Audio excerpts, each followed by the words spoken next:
depends on the way you communicate to yourself. That'll determine how you feel, how you act, how you behave in your future. So to me, the quality of your life is the quality of your communication. Number one, with whom? Yourself. And number two, with others. Communication with others is what we all want. We want a sense of connectedness. See, how many of you here would really like to make a major difference in the world? Can I see a show of hands? Okay. How many of you would like to lie on the beach and get tan? Does that cause a problem sometimes, right? Like, there's part of you here working to make a difference in the world, the other part is going, no, I want a tan, right? And you got this pull in between, right? And it doesn't really assist. How many of you out there would like to be totally financially independent? Can I see a show of hands? Great.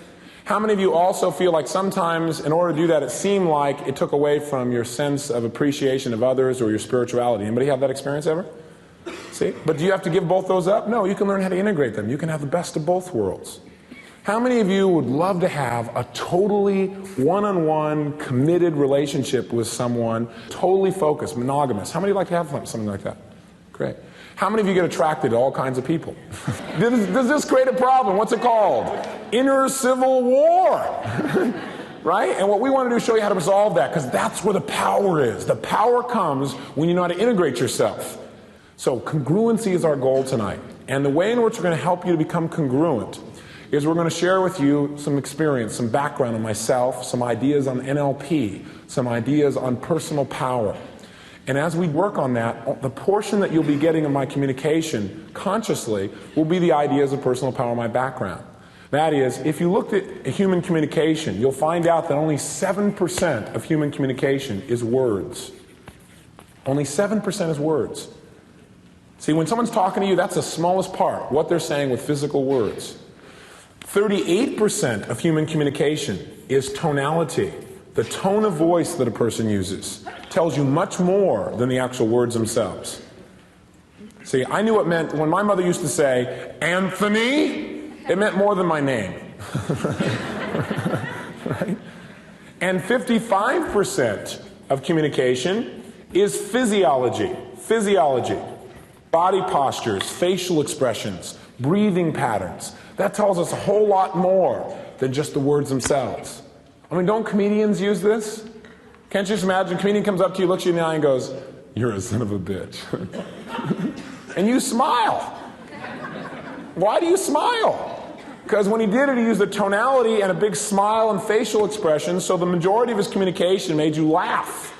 So tonight we want to link all these together so that your words, your tonality, and your physiology all work together to give one message to your nervous system and produce the kinds of results that you desire.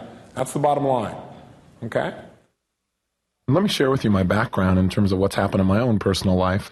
My background is actually very simple. I would start out when I was 17 years old on my own. My mom and I had a different idea about how things were supposed to work. And the next thing I knew, I found myself on the street.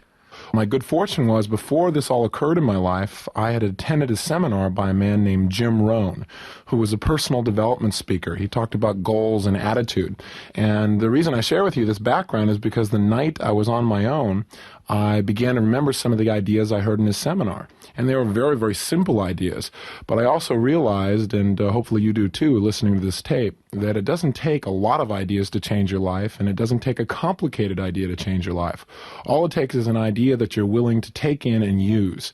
And I used two of his ideas, and they were basically, one, that no matter what happens to you in your life, it's not what happens that makes the difference in the quality of your life, but rather what you do with what happens.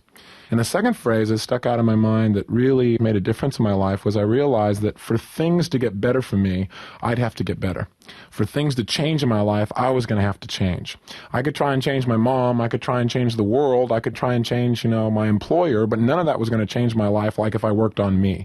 And so I spent the next 6 or 7 years really looking for ways to develop myself. And I attended every seminar that I could. I read 500, 600, 700 books in the areas of personal development, human development, physiological development. And I applied what I learned in my own life, and I became quote-unquote successful. Success in my mind at that time basically meant doing what I wanted, when I wanted, where I wanted, with whomever I wanted, as much as I wanted. Having that total sense of freedom, that to me was success. And I had that. And then I got to a point where all of a sudden I got very uncomfortable with my success. And I began to sabotage.